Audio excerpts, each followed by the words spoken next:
Alright, here we are in the first round. Yeah, we're going to play first for sure here. Oh. Yeah, this looks like a keep to me. Kind of an interesting one. I'll lead with this thing. See what we draw here. Yeah, Grim Monolith. So that makes things actually kind of interesting. He played a Tar Pit. Yeah, I think we're just going to develop our... I think we're just going to go for the normal plays here and sort of develop our mana.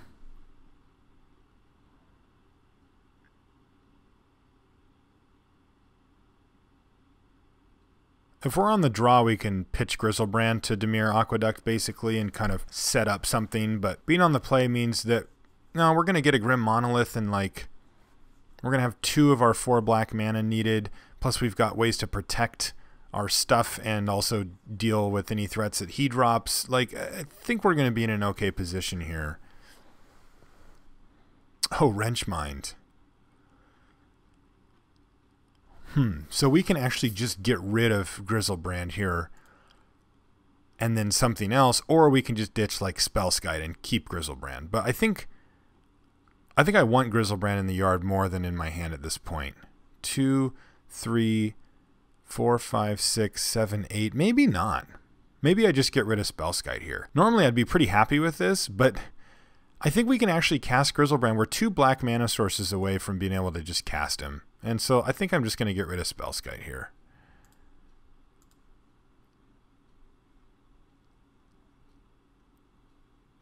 And there's a tutor which can find us more juicy stuff. Let's make sure the Grim Monolith gets on the table here, though. And I'm going to play this island so that I can play Sulfur Falls when I need to or whatever. Ideally, our opponent just plays some creature this turn.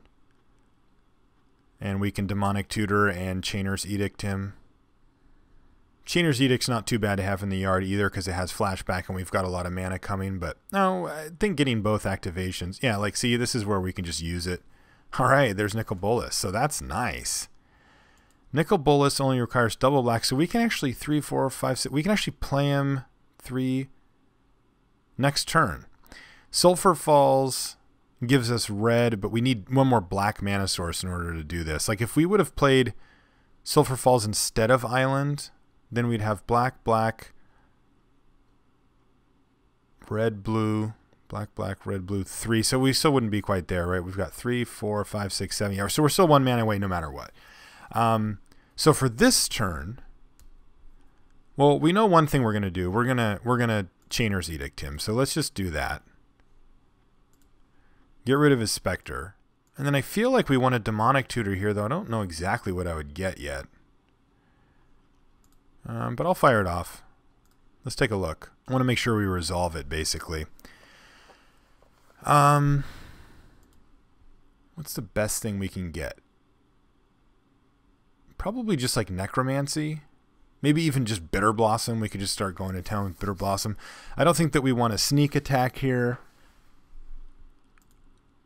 Necromancy doesn't do a ton here, though. It just means that if this guy does get in the yard, we'll have a way to get him back pretty easily. That's probably not the best, though.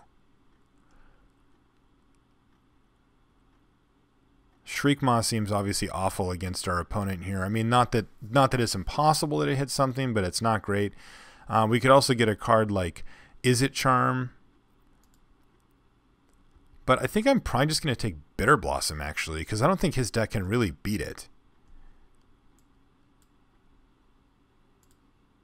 And it seems like a pretty nice backup play for Bolas. Like, if he taps out here, we just slam Bolas. If he doesn't, then we probably just go for Bitterblossom. I'm assuming he's got some amount of counter spells in that deck there, so...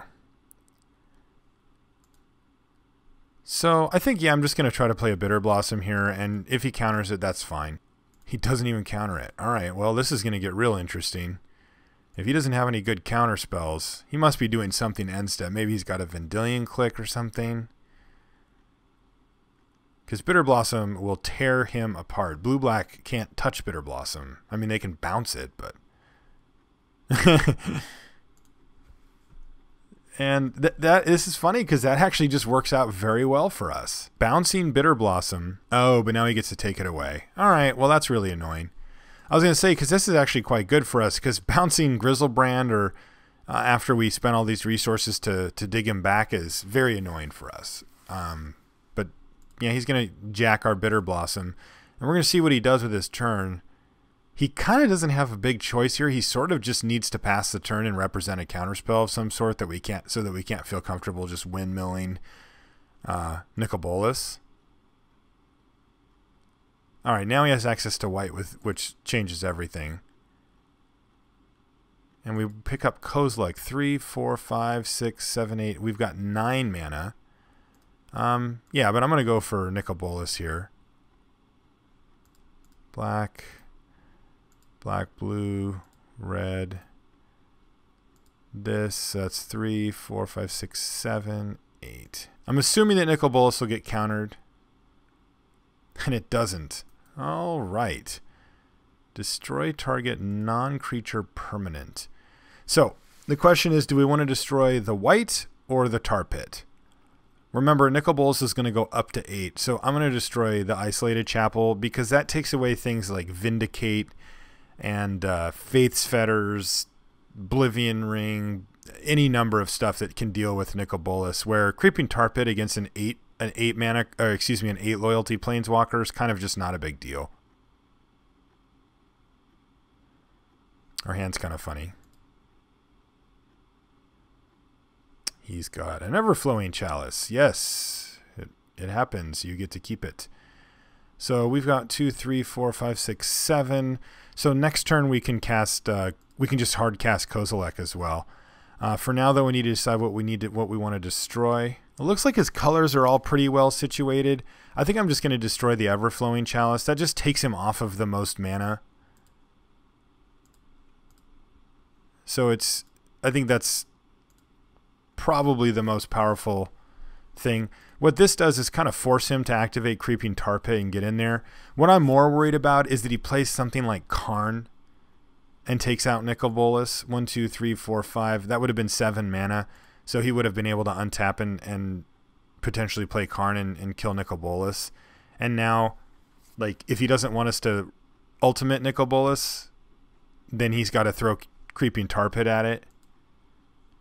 And that's like his whole turn. And then we get to activate Bolas again, and then, of course, it doesn't end well for him. So this is all happy times for us.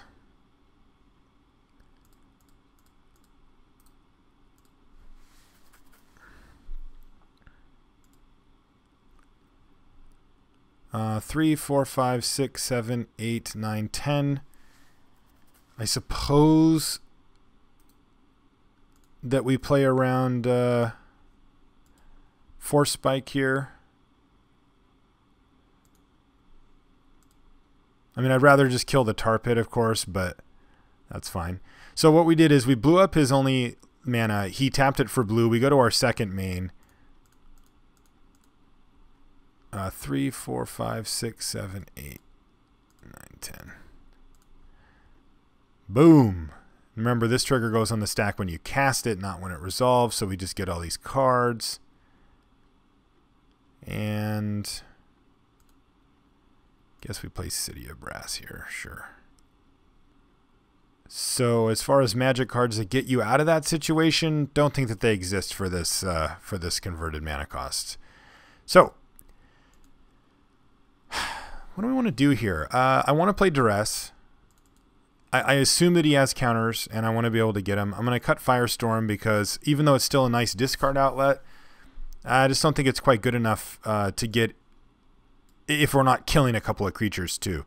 Red Elemental Blast. Choose one to counter target blue spell or destroy a blue permanent. Don't know if that's going to be worth it, but I want to find out, and I want to try it. I mean, I want to have it around, so I'm going to go ahead and keep it in there. I like being able to leave up just 1 extra mana to counter a counter. And I'll kill a Spellskite here. I don't think it's a big deal. Yeah, this matchup seems interesting for us because on one hand, we're trying to resolve like sort of one really important spell, and we're using a lot of our resources to do that. If you can counter it, it can really put us back. On the other hand, he can't really deal with some of this stuff once it's on the board, and on top of it, his deck is set up, we're going to keep this, such that he's making us discard, and we kind of don't mind doing that. Oh, I should have taken out Shriekmaw. I mean, not that, like, again, there could still be a target for it, but, yeah, okay, we got lucky. But I think it's just better to leave it out. So let's duress here. I want to see what our opponent's up to. He's got Inquisition, Into the Royal, and Wrenchmind. He can't cast Wrenchmind for a couple of turns. If he Inquisitions, he takes Chainer's Edict from us. We're gonna evoke Shriekmaw on turn 2. So he's kind of gonna get us with this Wrenchmind if we let him keep it. If we don't let him, if we take it away, then he Inquisitions, takes Chainer's Edict, and then we Shriekmaw, Delver of Secrets, and he's got an Into the Royal, and we have a bunch of lands. That's probably the best line for us. I could take Inquisition. Maybe I just take Inquisition here, actually. Yeah, I'm going to take Inquisition because he's not going to be able to cast that Wrenchmind for a while. And let's see if he flips his Delver, too. That's interesting. No. And we might actually draw like Griselbrand or like an Eldrazi that we don't really care about as much. Don't know that it matters which land we play here, but so let's evoke Shriekface and just get rid of this Delver.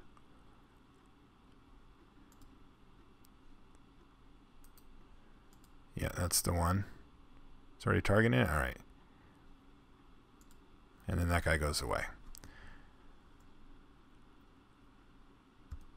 And if he wants to just fire off Wrenchmind, he does. I think we do discard Chainer's Edict here. Like Chainer's Edict Island probably goes away. It's a little scary because we could just do like Island Swamp. Yeah, I guess I'll just do Island Swamp here. I don't want him to cast a creature next turn like a Hypnotic Spectre, and then we just sort of lose the game forever at that point. The only card he has in hand is Into the Royal, which is a significantly annoying one against us down the line potentially. But all right, so now I look like a genius somehow.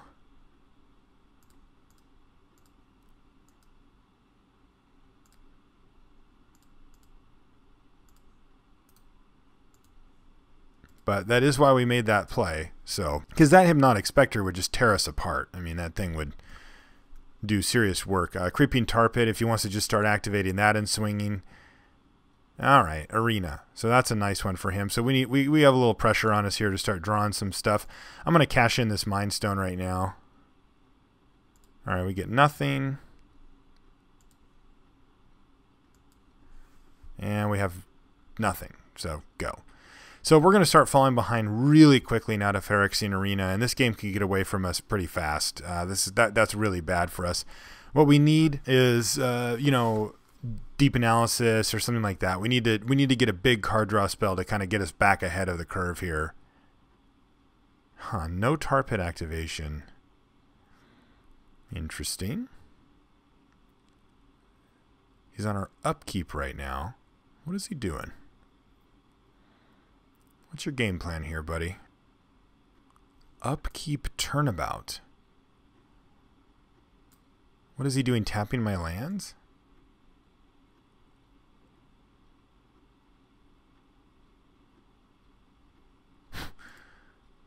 That is aggressive. That is very aggressive. I don't think I've ever seen anybody just stone run out a turnabout like that. That was pretty insane. I didn't do anything. He's got a Talisman. Not a bad combo. Rats, sure. And we have Blightning. All right, Blightning's good here.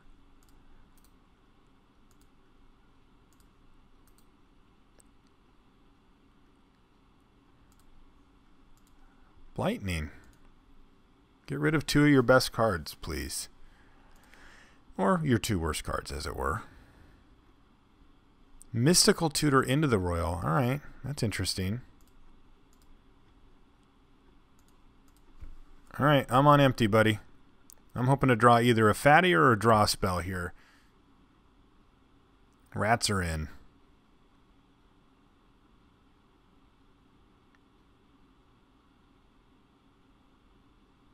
Yeah, it's going to be really tough to beat this card, though. We have just a couple of draw steps here. Yeah, this is going to add to the fun. Alright, that's not it. Your move. I'm just playing my lands because he clearly is running quite a bit of discard type effects, and I don't realistically think that us holding a card in hand is going to dissuade him from actually doing anything at this point anyway, so why throw away a mountain? You know, if he just plays another dumb thing like this. Alright, Moloku is a huge issue, obviously. And we still have a lot of outs here, but they're vanishing quickly. Hoop! Something good. Kozilek, that's good. 3, 4, 5, 6, 7, 8, 9, 10. Best possible draw in the deck? I think so.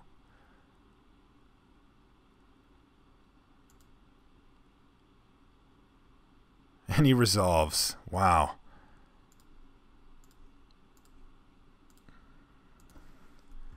Okay, we're in business. If our Kozilek gets to actually turn sideways, we are in serious business here. If he gets bounced or stolen, game. We're not going to be able to win very easily. We did pick up these two cards, though, so I'm going to be able to Shriekmaw back and kill Moloku, which is obviously a huge deal. Especially because our stupid Chainer's Edict doesn't really get it done. Not only does the Ravenous Rat save Moloku, but also any number of lands can just get bounced back. This is going to be interesting. Everything, of course, riding right now on if Kozilek survives or not.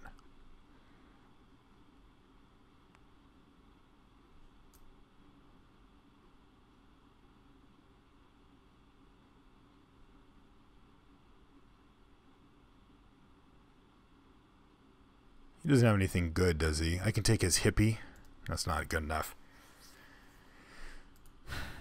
Servitude's just our graveyard, but it has this cool clause at the end. When it leaves the battlefield, or excuse me, when the creature put on the battlefield with the Servitude dies, you exile it and return Diabolic Servitude to its owner's hand, so you get to bounce it. Ah, shoot. 1, 2, 3.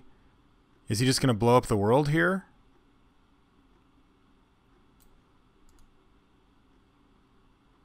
One, two. He can blow up the world here.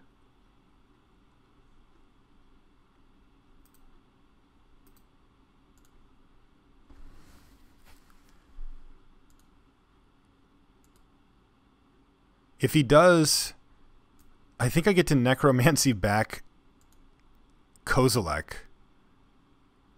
But only it depends on when he does it, though, because I only get him for the turn. So I can play it as though it had flash. I can cast it, but at the next cleanup step, it goes away. All right. Well, let's battle here.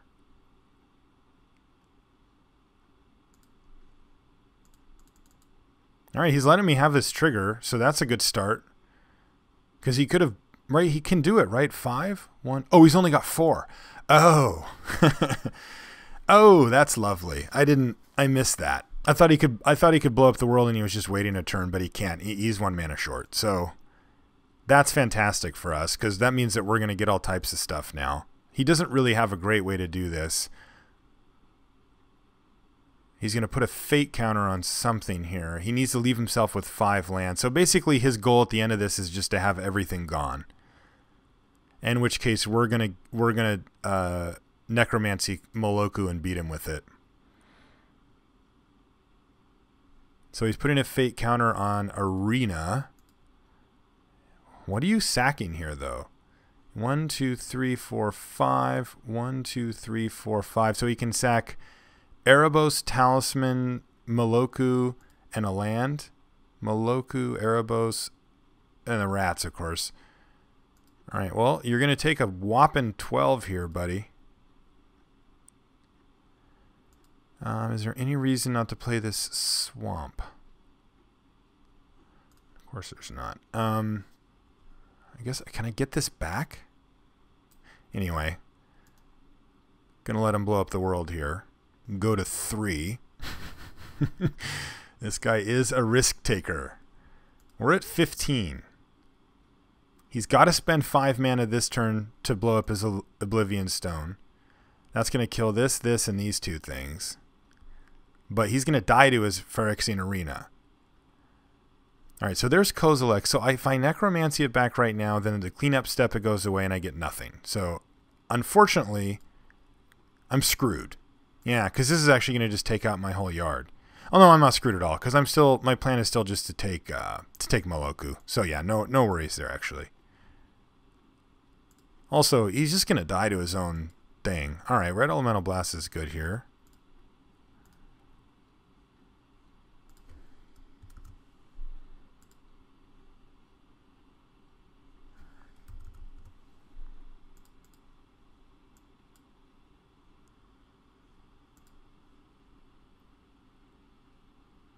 Moloku.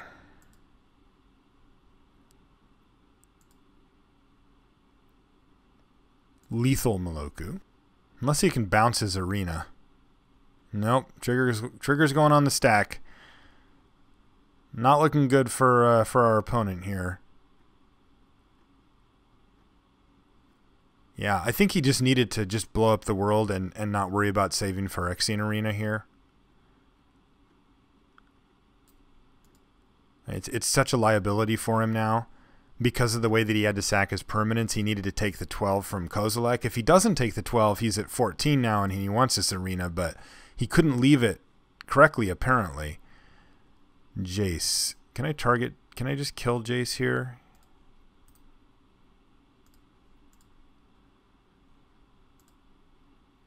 Sure I can.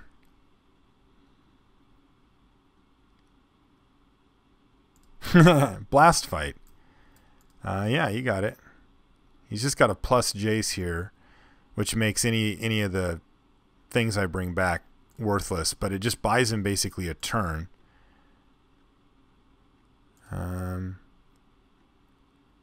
Actually, it doesn't even buy him a turn, does it? No, it doesn't.